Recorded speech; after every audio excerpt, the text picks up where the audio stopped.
صل على سيدنا محمد يا رب صل. بسم اللہ الرحمن الرحیم. آج میں انشاءاللہ سورہ آل عمران کا رکوع نمبر 4 اور تیسرے پارے کا رکوع نمبر 12 آپ کے سامنے پیش کروں گا، اور حسب معمول اس کا سب سے پہلے لفظی ترجمہ مختصر گرامر کے ساتھ، اور پھر انشاءاللہ اس کی تفسیر اور علمی نکات بیان ہوں گے. اعوذ باللہ من الشیطان الرجیم. بسم اللہ الرحمن الرحیم. قل ان کنتم تحبون اللہ فاتبعونی. قل اے نبی ان سے کہہ دیجئے، ان کنتم اگر تم ہو، تحبون اللہ اللہ سے محبت کرتے ہو. احب یحب احبابا محبت کرنا، احباب یحبب کی طرح تھا، کرم یکرم کی طرح. فاتبعونی تو میری اتباع کرو. فاتبعوا اصل میں تھا اتبعوا، اکتسبو کی طرح آرڈر کا صیغہ ہے، تو الف سائلنٹ ہو گیا. فاتبعونی اتباع کرو میری. یحببکم اللہ، احب یحب یحبب تھا نا اصل میں یحببو، تو یحببکم اللہ اللہ بھی تم سے محبت کرے گا. ویغفر لکم اور مغفرت کرے گا اللہ تمہاری، ذنوبکم تمہارے گناہوں کی، تمہارے لیے اللہ مغفرت کرے گا تمہارے گناہوں کی. واللہ غفور الرحیم اور اللہ معاف کرنے والا اور رحم کرنے والا ہے. قل اے نبی آپ کہہ دیجئے، اطیعوا اللہ والرسول اطاعت کرو اللہ کی اور رسول کی. فإن تولوا پس اگر تم اعراض کرو گے، فإن اللہ تو بے شک اللہ تعالی لا يحب الکافرین کافروں کو پسند نہیں کرتا. ان اللہ اصطفیٰ بے شک اللہ تعالیٰ نے اصطفیٰ منتخب کر لیا ہے. صفی عربی میں کہتے ہیں سلیکٹڈ چیز کو، منتخب چیز کو. صفیون شریفن کی طرح صفیون تھا اصل میں، اور باب افتعال میں جب یہ جاتا ہے تو بنتا ہے اصطفیا. اصل میں یہ جو طا ہے نا درمیان میں یہ تے تھی، اصطفیا اکتسابہ کی طرح. تو اس کا معنی ہوتا ہے کسی کو منتخب کرنا. اصطفیا تو اس تا کو طا بنا دیتے ہیں اصطفیا، کیونکہ صاد کے ساتھ فوراً بعد تا پڑھنا مشکل ہوتا ہے نا، تو اصطفیا بنا دیتے ہیں اس کو. اور اصطفیا اس میں آخر میں الف آ رہا ہے تو یہ بن جاتا ہے یا آ رہا ہے تو یہ بن جاتا ہے اصطفیٰ، تو حروف علت ہے نا. تو اصطفیٰ سلیکٹ کرنا، مصطفیٰ جس کو سلیکٹ کیا گیا ہو، مصطفی سلیکٹ کرنے والا. ان اللہ اصطفیٰ بے شک اللہ نے سلیکشن کی ہے آدم کی، ونوحا اور نوح کی، وآل ابراہیم اور ابراہیم کی آل کی، وآل عمران اور عمران کی آل کی، علی العالمین تمام جہان والوں پر، یعنی تمام جہان والوں پر اللہ نے ان کو سلیکٹ کیا ہے. ذریتاً یہ نسل ہے، ذریت نسل کو کہتے ہیں. بعضها من بعض یہ ایک نسل ہے جن میں بعض سے ہے، یعنی بعض کی جنس میں سے، ان کی اولادوں میں سے. واللہ سمیع علیم اللہ سننے والا اور جاننے والا ہے. اذ قالت امرأۃ عمران اس وقت کو یاد کرو جب کہا امرأۃ عمران، عمران کی امرأہ نے، ان کی زوجہ نے کہا، ربی اصل میں تھا ربی، با کے بعد یا محذوف ہے، اے میرے رب، تو یا کو حذف کر دیا، ربی اے میرے رب، انی نذرت بے شک میں نے منت مانی ہے. نظر کہتے ہیں منت کو، منت ہوتی ہے نا، اللہ یہ ہو گیا تو میں یوں کروں گا، میرا مریض ٹھیک ہو گیا تو میں نے اتنے پیسے صدقہ کروں گا، اس کو نظر کہتے ہیں. زبان سے یہ ہوتی ہے. انی نذرت اے اللہ میں نے منت مانی ہے، لکا تیرے لیے، ماں اس چیز کی، فی بطنی جو میرے پیٹ میں ہے. بطن کہتے ہیں پیٹ کو. اس چیز کے بارے میں منت مانی ہے، محررن میں نے اس کی منت مانی ہے، محررن کہ وہ آزاد ہوگا. حرر یحرر تحریرن کا معنی آزاد کرنا بھی آتا ہے، کہ اے اللہ میں نے منت مانی ہے کہ جو میرے پیٹ میں ہے وہ آزاد ہوگا. حر سے نکلے نا حریت، آزادی کو کہتے ہیں. تفسیر میں اس کا مفہوم بیان کروں گا انشاءاللہ میں.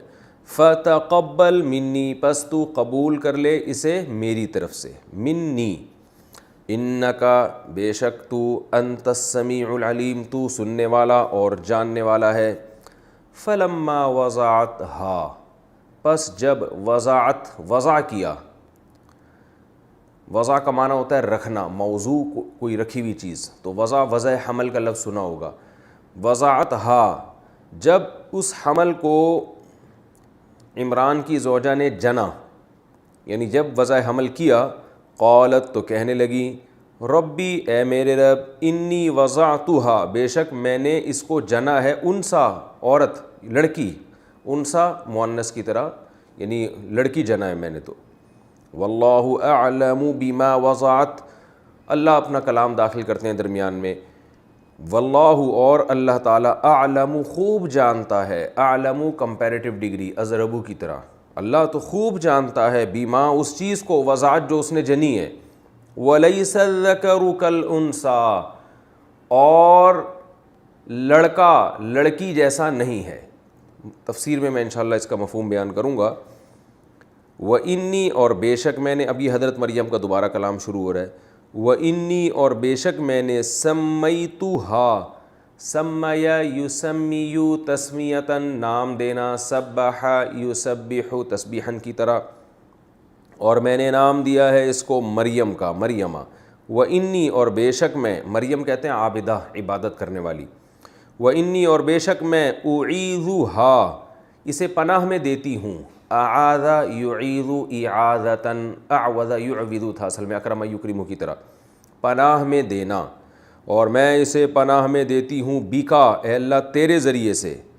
وذریتہا، اور اس کی اولاد کو بھی پناہ میں دیتی ہوں، تیرے ذریعے سے پناہ میں دیتی ہوں. کس چیز سے پناہ میں؟ من الشیطان، شیطان سے پناہ میں. الرجیم، جو مردود ہے. رجم پہلے بتا چکا ہوں نا، رجم پتھر مارنے کو کہتے ہیں. رجیم بمعنی مرجوم، فعیل بمعنی مفعول بھی عربی میں آتا ہے. جس کو پتھر مارے گئے، وہ دھتکارا ہوا، تو جس کو مردود بھی کہا جاتا ہے. اللہ کی رحمت سے دور، دھتکارا ہوا، اللہ سے دربار سے نکالا ہوا، اللہ کے دربار سے. فتقبلها، تقبل یتقبل، تکلف یتکلف کی طرح. تقبل، پس قبول کر لیا اللہ نے، ہا، اس مریم کو. ربھا، اس کے رب نے، یعنی قبول کر لیا اس کے رب نے اس کو. بقبول حسن، عمدہ طریقے سے قبول کرنا، بہت اچھے طرح سے اللہ نے اس کو قبول کر لیا. وَأَنبَتَهَا، انبتا ينبت انباتاً، نباتات کہتے ہیں نا پودوں کو، انبات اگانا، پرورش کرنا، نشو نما کرنا. وَأَنبَتَهَا، اور اللہ نے اس مریم کی نشو نما کی، نباتاً حسناً، عمدہ نشو نما. نبات وہی نشو نما کو اللہ نے خوب اچھی طرح اس کی نشو نما کی. وَكَفَّلَهَا، اور کفالت کی اس مریم کی. کفل یکفل تکفیلاً، کفالت کرنا. یہ تکافل کا لفظ سنا ہوگا نا، انشورنس کا جو متبادل نکالا ہے، تو یعنی کوئی آپ کی کفالت کر لے. تو وَكَفَّلَهَا، اور کفالت کی اس مریم کی، زکریا نے. کلما، جب بھی، دخل علیہا، آتے مریم کے پاس، زکریا علیہ السلام جب بھی مریم کے پاس آتے، المحراب، محراب میں، وجد عندہا رزقا، تو پاتے مریم کے پاس رزق، کوئی نہ کوئی رزق پاتے. قالا، کہتے، یا مریم، اے مریم، انا لکی ھذا، کہاں سے ہے یہ تیرے لیے. ھذا کا معنی یہ، لکی کا معنی تیرے لیے. انا، کہاں سے، یہ یعنی کہاں سے آ گیا یہ تیرے پاس. قالت، حضرت مریم جواب میں کہتی، ہوا من عند اللہ، یہ اللہ کی طرف سے ہے. ان اللہ یرزق من یشاء، بے شک اللہ تعالیٰ رزق دیتا ہے جس کو چاہتا ہے، بغیر حساب، بغیر حساب کے. ہنالکا، یہاں پر، اس موقع پر، ہنالکا اس میں اشارہ ہے نا، ہاتھ سے جب کسی چیز کی طرف اشارہ کرتے ہیں. ہنالکا، اس موقع پر، دعا زکریا ربہ، زکریا نے پکارا اپنے رب کو. قالا، کہنے لگے، ربی، اے میرے رب، ہب لی، ہبا کر دے مجھے. ہب اصل میں واہبا یہبو، یوہبو تھا اصل میں، جس کو یہبو پڑھا جاتا ہے، ہبا کرنا، گفٹ دے دینا کسی کو. گفٹ کو عربی میں ہبا کہتے ہیں. تو امر کا صیغہ ہے حب. تو حب لی اے میرے رب ہبا کر دے مجھے من لدن کا اپنی طرف سے ذریتاً اولاد طیبتاً پاکیزہ پاکیزہ اولاد مجھے دے دے. انکا سمیع الدعاء بے شک تو دعا کا سننے والا ہے. فنادتہ الملائکۃ نادا ینادی ضاربا یضاربو مضاربتاً کی طرح. فنادتہ الملائکۃ فرشتوں نے زکریا کو پکارا. وہو قائم اس حال میں کہ وہ کھڑے ہوئے تھے. یصلی نماز پڑھ رہے تھے. فی المحراب محراب میں یعنی نماز کے دوران فرشتوں نے ان کو پکارا. کیا پکارا؟ ان اللہ کہ بے شک اللہ تعالیٰ یبشرو کا یبشرو بشر یبشرو اب تو یہ رٹ جانا چاہیے. اللہ تعالیٰ خوشخبری دیتا ہے آپ کو بیحییٰ یحییٰ کی. مصدقاً وہ یحییٰ جو تصدیق کرنے والا ہوگا. بکلمتن ایک کلمے کی. من اللہ جو اللہ کی طرف سے ہوگا یعنی اللہ کے کلمے کی تصدیق کرنے والا ہوگا. وسیداً اور یہ یحییٰ جو ہے یہ سید ہوگا قوم کا سردار ہوگا. سید سردار کو کہتے ہیں. وحصوراً اور بہت زیادہ بچنے والا ہوگا. حصور کہتے ہیں آپ نے لفظ سنا ہوگا نا حصار اپنے گرد باؤنڈری کھینچ دینا اور پھر یہ فرض کر لینا کہ اب اس کے اندر کوئی نہیں آ سکتا. تو حصار کا مطلب ہوتا ہے کوئی بھی کسی چیز سے روک دینا اور حصور رکنے والا. تو مراد یہاں پر ہے کہ خواہشات سے رکنے والا.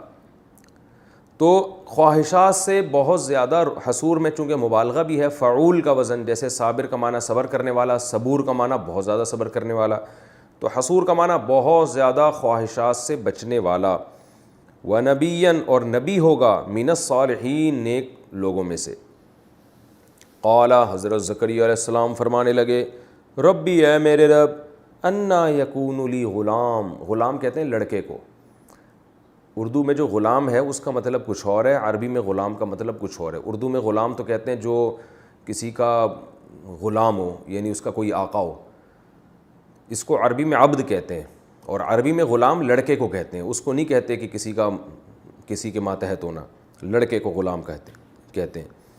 قال زکریا علیہ السلام کہنے لگے ربی انا یکون لی غلام کہاں سے ہو جائے گا میرے لیے لڑکا. وقد بلغنی الکبر حالانکہ پہنچ چکی ہے مجھے. بلغہ کا معنی پہنچنا. بلغنی مجھے پہنچ چکی ہے. الکبر عمر بڑھاپا. میں نے بتایا تھا نا کبر کہتے ہیں تکبر کو اور کبر عمر میں زیادتی کو. یعنی عمر میں زیادتی مجھے پہنچ چکی ہے. بڑھاپا مجھے پہنچ چکا ہے. تو کہاں سے ہو جائے گی میری اولاد. وامرأتی اصل میں تھا امرأتی الف سائلنٹ ہو گیا. اور میری جو بیوی ہے عاقر وہ بھی بانجھ ہے. عاقر بانجھ کو کہتے ہیں. قال اللہ نے فرمایا کذالک اللہ اسی طرح اللہ تعالیٰ یفعل ما یشاء کر دیتا ہے جو چاہتا ہے. یعنی فرشتے نے کہا کہ اسی طرح اللہ تعالیٰ یفعل ما یشاء جو چاہتا ہے کر دیتا ہے. اس کو چھوڑیں بڑھاپا ہے اور بیوی بانجھ ہے. قال حضرت زکریا علیہ السلام فرمانے لگے ربی اے میرے رب اجعل لی آیتن بنا دے تو میرے لیے کوئی نشانی جس سے پتہ چل جائے کہ بھئی مجھے اولاد ہونے والی ہے. قال اللہ نے فرمایا آیتو کا تیری نشانی یہ ہے. اللہ اصل میں تھا ان لا. ان کا معنی کہ لا کا معنی نہیں تو ملا کے بن گیا اللہ. تیری نشانی یہ ہے کہ لا تکلم الناس کہ تو لوگوں سے کلام نہیں کرے گا. ثلاثۃ ایام 3 دن. ثلاثہ کا معنی 3. الا رمزا مگر اشارے سے. یعنی تیری زبان بند ہو جائے گی تو بات نہیں کر سکے گا 3 دن تک. وذکر اور یاد کر تو ربک کا اپنے رب کو یعنی اس کا ذکر کر تو اپنے رب کا کثیرن بہت زیادہ. وسبح اور اس کی پاکی بیان کر. بالعشی شام کے وقتوں میں بھی. والابکار اور صبح کے وقتوں میں بھی. صبح کے وقت بھی. ابکار بکرا سے نکلا ہے. بکرا کسی بھی چیز کے جو بالکل پہلا مرحلہ ہوتا ہے نا اس کو بکرا کہا جاتا ہے. اسی سے باکرہ کا لفظ ہے. کنواری لڑکی کو باکرہ کہا جاتا ہے کیونکہ وہ ابھی بلوغت کی دہلیز پہ اس نے قدم رکھا ہوتا ہے. کوئی بھی نئی چیز. اور صبح کے وقت کو بھی بکرا کہا جاتا ہے. ابکار بھی اسی سے ہے. بکرتوں وعشی یا قرآن میں ہے نا. اور عشی شام کے وقتوں کو کہتے ہیں. تو اور آپ اپنے رب کی تسبیح بیان کیجئے صبح بھی اور شام بھی. یہ تو اس رکوع کا لفظی ترجمہ ہو گیا. اب ہم چلتے ہیں اس کی تفسیر کی طرف. کیونکہ سورہ آل عمران میں یہ عیسائیوں سے مناظرہ ہوا تھا، اس کا تذکرہ تھا، پھر یہود کا تذکرہ، چونکہ اہل کتاب کا زیادہ تذکرہ اس میں. تو یہود و نصارہ کا جو سب سے بڑا اختلاف تھا اسلام سے وہ یہ ہے کہ محمد صلی اللہ علیہ وسلم کو فالو نہیں کرنا، اور اس میں یہودیوں کے بجائے عیسائیوں سے خطاب زیادہ ہے آل عمران میں. تو اللہ نے اس رکوع میں بتایا ہے کہ تمام پیغمبروں پر ایمان لانا ضروری ہے، اور یہ اللہ کی عادت ہے کہ اللہ تعالیٰ نے لوگوں کی ہدایت کے لیے لوگوں کی سلیکشن کی ہے، اور جس قوم کی سلیکشن کی ہے محمد صلی اللہ علیہ وسلم اسی قوم میں شامل ہیں.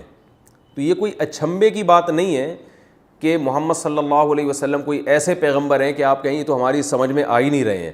کوئی اچھمبے کی بات نہیں ہے، کیونکہ آپ اگر پیغمبروں کا شجرہ نسب اٹھا کے دیکھیں تو محمد صلی اللہ علیہ وسلم کے ہی آباء و اجداد میں اور اسی خاندان میں پیغمبر آئے ہیں. ابراہیم علیہ السلام کی دو بیٹے تھے، اسماعیل اور اسحاق. تو ادھر اسحاق علیہ السلام کی اولاد میں پیغمبر آئے، ادھر اسماعیل علیہ السلام کی اولاد، تو یہ بھی ابراہیم علیہ السلام ہی کی اولاد میں.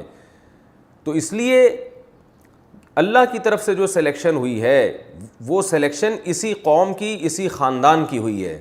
تو اگر اس سے باہر سے پیغمبر آتے تو اچھمبے کی بات ہوتی، ایک اجنبیت کی بات ہوتی. تو جتنے پیغمبر ہیں اسی میں آئے ہیں، لہذا یہودیوں کو بھی چاہیے کہ وہ عیسیٰ علیہ السلام پر ایمان لے کر آئیں، اور عیسائیوں کو بھی چاہیے کہ وہ محمد صلی اللہ علیہ وسلم پر ایمان لے کر آئیں. اور اس میں مسلمانوں کو بھی سمجھایا گیا ہے کہ اللہ تعالیٰ نے انسانوں کی ہدایت کے لیے براہ راست اللہ ہم کلام نہیں ہوتے انسانوں سے، انسانوں ہی میں کسی کو منتخب فرماتے ہیں. تو یہ اللہ کی طرف سے انتخاب ہے اس قوم کا جس کا آگے تذکرہ آ رہا ہے. اور اس میں عیسائیوں کو بھی بتایا گیا ہے کہ تم جو صبح و شام مریم کرتے رہتے ہو، اور حضرت مریم کو کسی نے معاذ اللہ تعالیٰ کی زوجہ معاذ اللہ قرار دے دیا، کسی نے کچھ اور قرار دے دیا، تو حضرت مریم بھی ان تمام چیزوں سے بری ہیں. اور یہ مقدس خاندان تھا جس کو اللہ نے برکتیں عطا فرمائیں اللہ کی اطاعت اور فرما برداری کی وجہ سے. تو تم بھی اللہ کی اطاعت اور فرما برداری کرو. تو حضرت مریم، حضرت زکریا علیہ السلام، ان کی حیثیت کو بھی ان آیتوں میں واضح کیا گیا ہے. قول اے نبی کہہ دیجئے ان کنتم تحبون اللہ، اگر تم اللہ سے محبت کرتے ہو، فاتبعونی، تو میری اتباع کرو. یعنی یہود و نصارہ کو بھی بتا دیا گیا کہ نبی صلی اللہ علیہ وسلم کے دنیا میں آنے کے بعد اب اللہ کو راضی کرنے کا صرف ایک ہی طریقہ ہے، وہ ہے محمد صلی اللہ علیہ وسلم کو فالو کرنا. کیونکہ آپ سفیر کی بات کو اگر نہیں مانتے تو اس کا مطلب جس نے سفیر بھیجا ہے آپ اس کا انکار کر رہے ہیں. تو اے نبی آپ ان سے کہہ دیجئے کہ اگر تم اللہ سے محبت کرتے ہو تو میری اتباع کرو، اللہ بھی تم سے محبت کرے گا. تو میری اتباع کے بغیر محبت کے دعوے درست نہیں ہیں. وَيَغْفِرْ لَكُمْ ذُنُوبَكُمْ، اور تمہاری خطاؤں کو اللہ معاف کرے گا. کیونکہ حدیث میں آتا ہے الاسلام یہدم ما کان قبلہ، جب بھی کوئی شخص اسلام لاتا ہے تو اسلام سے پہلے کے سارے گناہ اللہ تعالیٰ معاف کر دیتے ہیں. تو نبی صلی اللہ علیہ وسلم کو پیغمبر مانو اور آج سے آپ کی اتباع شروع کر دو تو اللہ تمہارے گناہوں کو بھی معاف کر دے گا، کیونکہ اللہ معاف کرنے والا اور رحم کرنے والا ہے.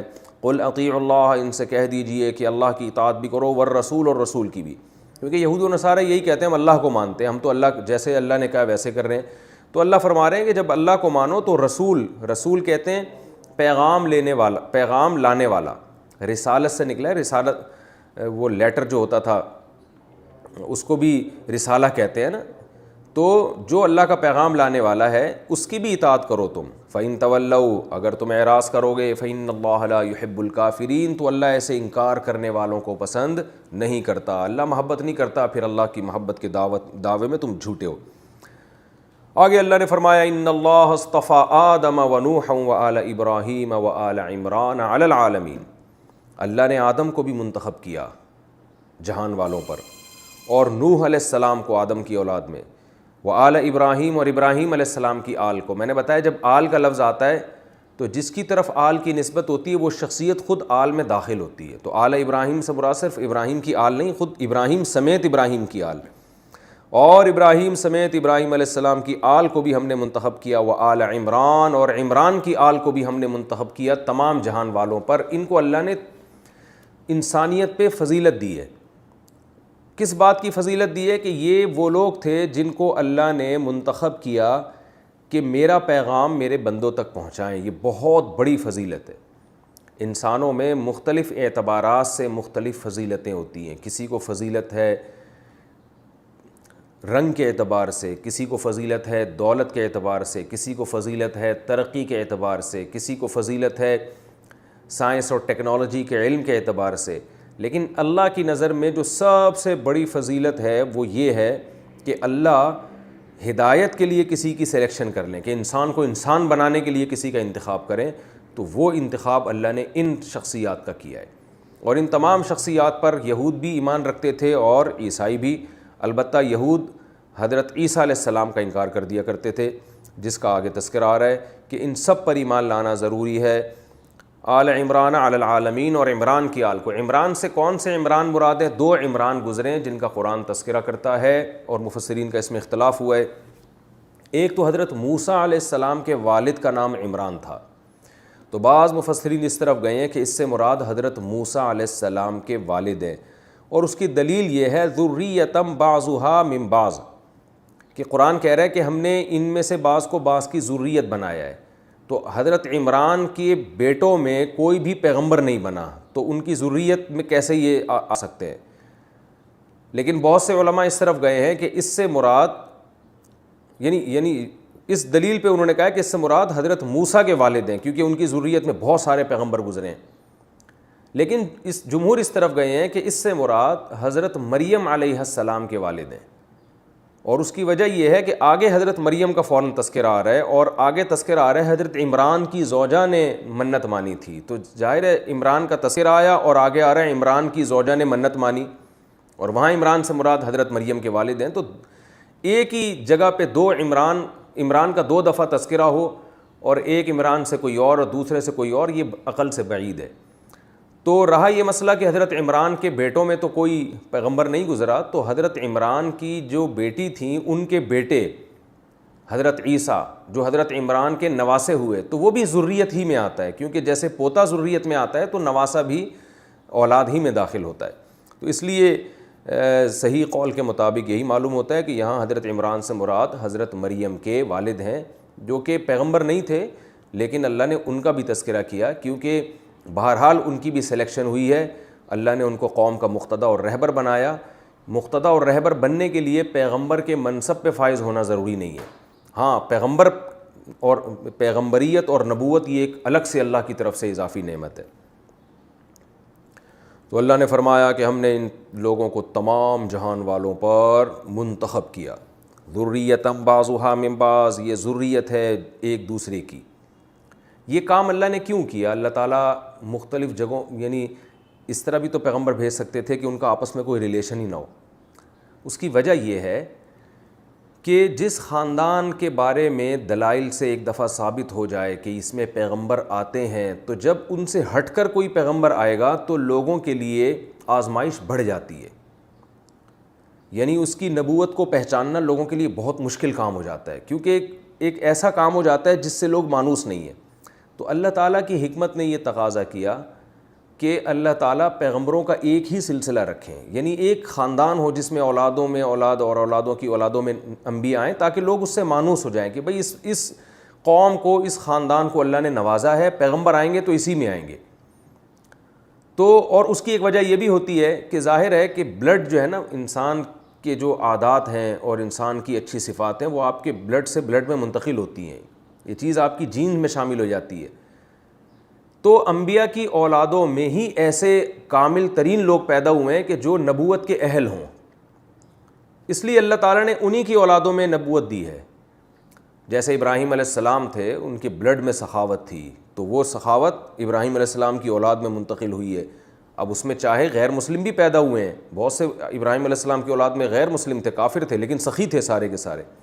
تو اچھی صفات، غیرت، حیا، سخاوت، بہادری، یہ تمام کی تمام چیزیں انبیاء کی اولادوں میں ٹرانسفر ہوئی ہیں۔ اب وہ الگ بات ہے، اس غیرت کا کسی نے صحیح استعمال کیا، کسی نے غلط استعمال کیا، اور کسی نے اس غیرت کے جذبات کو کچل کے بالکل ہی ختم کر دیا، تو وہ ایک الگ بات ہے۔ لیکن اللہ تعالیٰ نے اللہ تعالیٰ کی عادت ہے کہ پیغمبروں کا سلسلہ اللہ تعالیٰ ایک دوسرے کی نسل میں ہی رکھتے ہیں۔ اس کی میں نے حکمت آپ کو بیان کر دی کہ ایک حکمت تو یہ ہو سکتی ہے تاکہ لوگ مانوس ہو جائیں، اور کوئی الگ سے بالکل ایک الگ قوم سے کوئی جب پیغمبر آئے تو لوگوں کے لیے اچھمبے کی بات نہ ہو کہ یہ کیا ہو گیا، اور اس کے پھر ایمان لانا بہت مشکل ہو جائے گا، تو لوگوں کی آزمائش بہت زیادہ ہوگی۔ اور دوسری بات کہ انبیاء کے جو ایک اچھی صفات ہیں ان کی اولادوں میں ٹرانسفر ہوتی ہیں، تو لہٰذا ان کی اولادوں میں ہی ایسے لوگ پیدا ہوتے تھے کہ جو نبوت کے اہل ہو سکیں، تو اللہ تعالیٰ کسی غیر اہل کو تو نبوت نہیں دیتے۔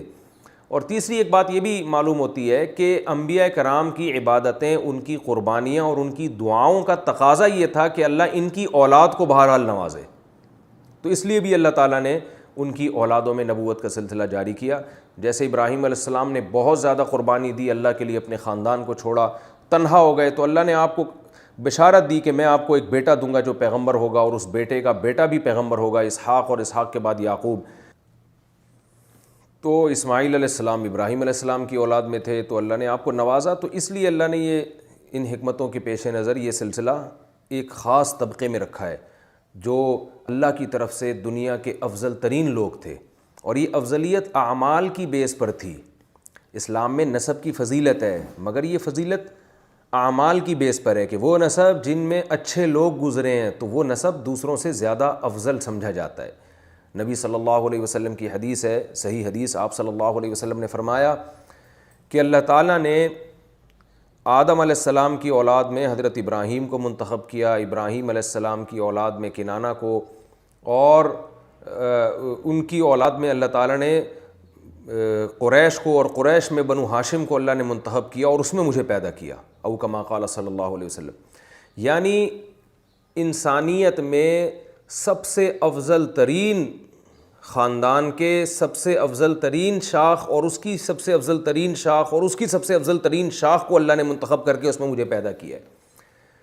تو اسلام میں جو یہ کہا جاتا ہے نا نسب کی اہمیت نہیں ہے، اس کا صحیح مطلب بھی ہے، غلط مطلب بھی ہے۔ ایک مطلب تو یہ کہ نسل پرستی اسلام میں نہیں ہے کہ آپ کوئی مخصوص خاندان میں اگر پیدا ہو گئے تو اس کا مطلب آپ کے سرخاب کے پر لگے ہوئے ہیں، اور وہ خاندان بس بغیر کسی ترجیح کے، بغیر کسی وجہ کے اللہ کی نظر میں ہم یہ کہہ دیں کہ اچھا ہے، یہ انسانیت میں اچھا ہے، ایسا کچھ نہیں ہے۔ لیکن اس بیس پر اسلام میں نسب کی اہمیت ہے کہ کچھ خاندان ہمیشہ سے ایسے ہوتے ہیں جن میں جو اچھے اعمال کی وجہ سے دوسروں سے ممتاز ہو جاتے ہیں۔ آج بھی آپ دیکھیں نا، جب لوگ رشتہ لینے جاتے ہیں تو بیٹی کا رشتہ کہیں کر رہے ہوتے ہیں یا لڑکے کا کر رہے ہوتے ہیں، بھائی اس کے خاندان کو دیکھنا، اس کی فیملی کو دیکھنا، کیسے لوگ ہیں، اچھی فیملی ہے، بری فیملی ہے۔ تو اچھی کا مطلب یہ نہیں کہ مالدار ہے، یا بری کا مطلب یہ نہیں کہ غریب ہے، اچھی کا مطلب یہ کہ بھائی وہ ان کے آداب کیسے ہیں، ان کا رہن سہن کا طریقہ کیسا ہے، کوئی صاف ستھرے ہیں، کوئی اخلاق و آداب والے، کوئی تمیز والے ہیں یا نہیں ہیں۔ اور اگر گالی گلوچ والے ہیں، میلے کچیلے، چاہے وہ کتنے ہی مالدار ہوں، چور اچکے پیدا ہوتے ہیں، اس میں سارے اسمگلر پیدا ہو رہے ہیں، تو وہ گھٹیا خاندان سمجھا جاتا ہے۔ تو اس بیس پر خاندانوں کو اور نسب کو فضیلت بہرحال ہے۔ تو ظاہر ہے اعمال کی بیس پر اگر سب سے زیادہ فضیلت ہوگی، یعنی اعمال اور اخلاق کی بیس پر، تو وہ پیغمبروں کے خاندانوں کو ہے، کیونکہ وہ تو مقتدا اور رہبر ہوتے ہیں، اللہ نے ہمیں حکم دیا ہوتا ہے کہ ان سے سیکھیں۔ تو اس بیس پر اسلام میں نسب کی بہرحال فضیلت ہے، اور اسی میں نکاح کی کفات کے حکام بھی ہیں کہ لڑکی جس خاندان سے تعلق رکھتی ہے تو اسلام میں حکم یہ ہے کہ اس کے خاندانی اعتبار سے ہم پلہ یعنی دیکھ کر اس کا نکاح کیا جائے۔ اسی بیس پر فقہا نے لکھا ہے کہ اگر کوئی لڑکی سید ہے، آپ صلی اللہ علیہ وسلم کی اولاد میں ہے، تو غیر سید اس کا کفو نہیں ہے، اس کا ہم پلہ نہیں ہے، لہذا باپ کو چاہیے کہ غیر سید سے نکاح نہ کرے اپنی بیٹی کا۔ ہاں، اس میں یہ بات البتہ ضرور ہے کہ اگر ایک غیر سید اعمال میں اچھا ہے اور ایک سید جو ہے معاذ اللہ وہ برے اعمال کا مرتکب ہے، وہ خدا نخواستہ اخلاقی برائیوں میں مبتلا ہے، تو ایسے موقع پر اعمال کو فضیلت دینی چاہیے، ایسے موقع پر پھر نسب کو نہیں بلکہ پھر اعمال کو، کیونکہ اس کی نسب کی فضیلت بھی اصل میں اعمال کی بیس پر تھی۔ تو آج الٹا معاملہ ہو گیا ہے کہ بعض لوگ کیا کرتے ہیں کہ بھئی ہماری بیٹی چونکہ سید ہے، ہم نے سیدوں میں ہی دینی ہے، اب چاہے ان کو سید میں کوئی شریف آدمی نہ بھی مل رہا ہو تو بس ہم نے چونکہ ہم غیر سید میں دیتے نہیں ہیں، یہ غلط مطلب ہو جائے گا۔ پھر ان اکرمکم عند اللہ اتقاکم، قرآن کا حکم ہے تم میں سب سے زیادہ عزت والے وہ ہیں جن میں تقوی ہے۔ تو لیکن اس آیت سے بہرحال یہ پتہ چلتا ہے کہ ساری قومیں سب ایک جیسے نہیں ہوتے، کچھ لوگوں پر اللہ کی خاص مہربانیاں ہوتی ہیں، جیسے انبیاء کی اولادوں پر۔ تو یہاں اللہ نے اس کا تذکرہ کیا انہی انبیاء میں موسیٰ علیہ السلام پیدا ہوئے اور عیسیٰ علیہ السلام اور زکریا علیہ السلام، جن کا آگے ذکر آتا ہے ذریۃ بعضھا من بعض، یہ سب ایک دوسرے کی ذریت تھی۔ واللہ سمیع علیم، اللہ سننے والا اور جاننے والا ہے۔ اذ قالت امرأۃ عمران، اب اللہ آل عمران کی فضیلت بیان کر رہے ہیں، کیونکہ اللہ نے آل عمران کو بھی فضیلت دی نا، قرآن کہتا ہے، اور اسی عمران کے نام سے، حضرت عمران کے نام سے سورت کو آل عمران کا نام دیا گیا ہے، کیونکہ اللہ نے ان کے رشتہ داروں میں 3 جلیل القدر پیغمبر پیدا کیے، ایک زکریہ علیہ السلام، ایک یحییٰ علیہ السلام اور ایک عیسیٰ علیہ السلام، اور حضرت عیسیٰ علیہ السلام بنی اسرائیل کے بالکل آخری نبی ہیں۔ تو قرآن کہہ رہا ہے اس وقت کو یاد کرو جب عمران کی زوجہ نے یہ کہا، کیونکہ نیک تھیں، اچھی تمنائیں رکھتی تھیں، حمل ٹھہر گیا تو انہوں نے دعا مانگی، ربی انی نذرت، اے اللہ میں نے منت مانی ہے تیرے لیے، ما فی بطنی، کہ جو میرے پیٹ میں بچہ ہے، محررن، وہ آزاد ہوگا۔ آزاد کا مطلب دنیا کی ٹینشنوں سے اس کو آزاد کر کے بیت المقدس کی خدمت کے لیے وقف کر دوں گی، تیرے دین کی خدمت کے لیے وقف کر دوں گی، یہ مطلب ہے آزاد کا، کہ میرے پیٹ میں جو بچہ ہے اے اللہ وہ مکمل دین کی خدمت کے لیے وقف ہے، بیت المقدس کی رکھوالی کے لیے، اس کی صفائی کے لیے، اس کی خدمت کے لیے، اور اس جو دین برحق تھا عیسائیت یعنی یہودیت، اس کے لیے وہ وقف ہے بچہ۔ فتقبل منی، تو میری طرف سے اس منت کو قبول کر لے، انک انت السمیع العلیم، بے شک تو سننے والا اور جاننے والا ہے۔ یہ ان کے جذبات تھے، کیونکہ اچھا خاندان تھا۔ فلما وضعتھا، اللہ فرماتے لیکن جب حضرت عمران کی زوجہ نے بچہ جنا ہے، قالت ربی انی وضعتھا انثی، حیران ہو کے کہنے لگی اے اللہ میں نے تو بچی کو جن لیا، میرا ارادہ تو یہ تھا لڑکا پیدا ہوگا، دین کی خدمت کرے گا، یہ تو بچی ہے۔ آگے اللہ اپنا کلام داخل کر رہے ہیں، واللہ اعلم بما وضعت، مریم کی ماں کو تو تعجب ہو رہا تھا کہ یہ کیا ہو گیا، لیکن اللہ خوب جانتا ہے کہ اس نے کیا جنا ہے، یعنی ایسی شخصیت کو جنا ہے جو ان کی توقعات سے بڑھ کر ثابت ہوگی، کیونکہ حضرت مریم کی والدہ کا یہ خیال تھا کہ لڑکا ہی ایسے کام کر سکتا ہے جس سے آخرت میں میرے لیے صدقہ جاریہ بنے اور اللہ کی کامل رضا حاصل ہو۔ ظاہر ہے لڑکیاں تو بیچاری محدود صلاحیتیں لے کے پیدا ہوتی ہیں اور ان کے گھریلو زندگی ہوتی ہے، تو وہ کچھ، اور پردے کے حکام ہوتے ہیں، وہ کچھ نہیں کر سکتی، لیکن اللہ فرماتے ہیں اللہ کو خوب معلوم تھا کہ اس نے کیا جنا ہے، یعنی یہ اشارہ ہے کہ جو ان کی توقعات تھیں اللہ کو پتہ تھا کہ یہ بچی ان توقعات سے بڑھ کر ثابت ہوگی۔ وَلَيْسَ الذَّكَرُ كَالْأُنثىٰ، اور اللہ فرماتے ہیں وہ الف لام ڈلا ہے نا الذکر کے اوپر، اس کا مطلب ہے وہ مخصوص بچہ جس کی انہوں نے توقع کی ہوئی تھی، اللہ فرماتے ہیں وہ بچہ کالانثیٰ، اس بچی جیسا نہیں تھا، یعنی یہ بچی اس سے بھی افضل پیدا ہوئی ہے۔ وَلَيْسَ الذَّكَرُ، جس بچے کی انہوں نے توقعات کی ہوئی تھی حضرت مریم نے، جس لڑکے کی، کہ وہ سمجھ رہی تھی میرے پیٹ میں لڑکا ہے، تو وہ سمجھ رہی تھیں کہ یہ لڑکا پیدا ہوگا، بیت المقدس کی خدمت کرے گا، دین کا کام کرے گا، بس اتنا ہی سمجھ رہی تھیں۔ تو اللہ فرماتے ہیں کہ ان کو نہیں پتہ تھا کہ وہ بچہ اس بچی جیسا نہیں تھا، یہ بچی اس سے کئی گنا آگے نکلے گی، کیونکہ اس کا اللہ اپنی آخری کتاب میں تذکرہ کرے گا اس بچی کا، اور اس کو بغیر شوہر کے اللہ معجزے کے طور پہ، کرامت کے طور پر ایک بیٹا دے گا، اور وہ بیٹا بنی اسرائیل کا پیغمبر بنے گا، اور اللہ تعالیٰ اسے قرب قیامت تک کے لیے زندہ رکھیں گے، آسمانوں پہ اٹھا کے رکھیں گے، اور قرب قیامت میں وہ محمد صلی اللہ علیہ وسلم کے امتیوں کی قیادت کرے گا۔ تو اتنے سارے فضائل، اور اس بچے کے ہاتھ پہ عجیب و غریب معجزے ظاہر ہوں گے، دنیا میں اربوں خربوں لوگ اس بچے کو فالو کریں گے۔ تو اس لیے اللہ نے فرمایا کہ حضرت مریم کی ماں کو معلوم نہیں تھا کہ جس بچے کی وہ توقعات، جس لڑکے کی وہ توقعات لگا کے رکھی ہوئی ہیں، وہ لڑکا اس لڑکی جیسا، اس کے برابر بھی نہیں ہو سکتا، یہ لڑکی اس سے بھی افضل ہے، لیکن چونکہ بظاہر ایسا ہی لگ رہا ہے کہ بچی پیدا ہو گئی، اب تو وہ میری ساری تمنائیں خاک میں مل گئیں، تو بظاہر ایسا ہی لگ رہا ہے، لہذا حضرت مریم کی ماں تعجب کر رہی ہیں، اللہ انی وضعتھا انثیٰ، میرے تو بچی پیدا ہو گئی ہے، لیکن اب ہو گئی ہے تو یہ بھی تیرے دین کی خدمت کے لیے وقف ہوگی۔ اور وہ کیسے وقف ہوگی؟ انی سمیتھا مریم، اے اللہ میں اس کا نام رکھ رہی ہوں مریم۔ مریم کا مطلب عبادت کرنے والی، کیونکہ میں اس کو عبادت پہ لگاؤں گی، نماز روزہ سکھاؤں گی اس کو، تو اس لیے میں نے اس کا نام ہی اس کے حساب سے رکھ لیا۔